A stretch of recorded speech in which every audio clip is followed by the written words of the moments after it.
I grew up in the cadet org with Saina. I understand that there's a claim that she was sexually abused while she was at the cadet org in the ranch. I grew up in the cadet org. I grew up at the ranch. I was there when Saina was there. Not once did Saina mention anything to me. But not only that, no one ever told me about any kind of sexual abuse that was happening.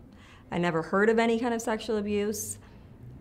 I'm pretty surprised, I'm shocked actually, to hear about this happening, because 20 years later, she's talking about these abuses that happened as though that happened, but realized 20 years have gone by. So then she's saying, I was sexually abused.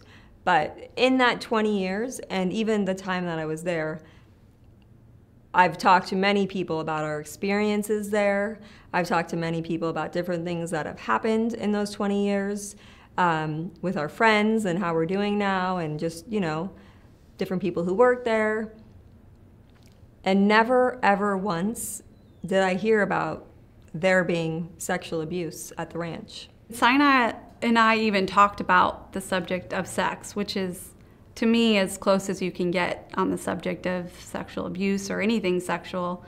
And she mentioned not experiencing anything sexual at that time. And that was when she just left the Sea Org, so goodness gracious. I want to say it was 10 years ago? So it's definitely after the time of living at the ranch.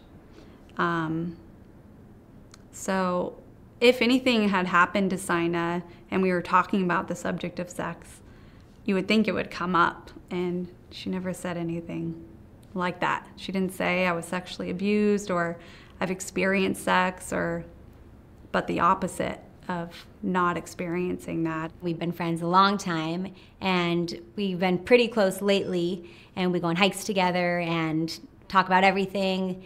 And when I met with her last, she didn't mention anything. And I personally feel like Mike Rinder and Leah Remini definitely got to Saina and Mirriam and are using them as like little puppets. And I think that they're getting them to say exactly what they want them to say. And I feel very sad for Saina and Mirriam because I think they definitely fell into the wrong hands.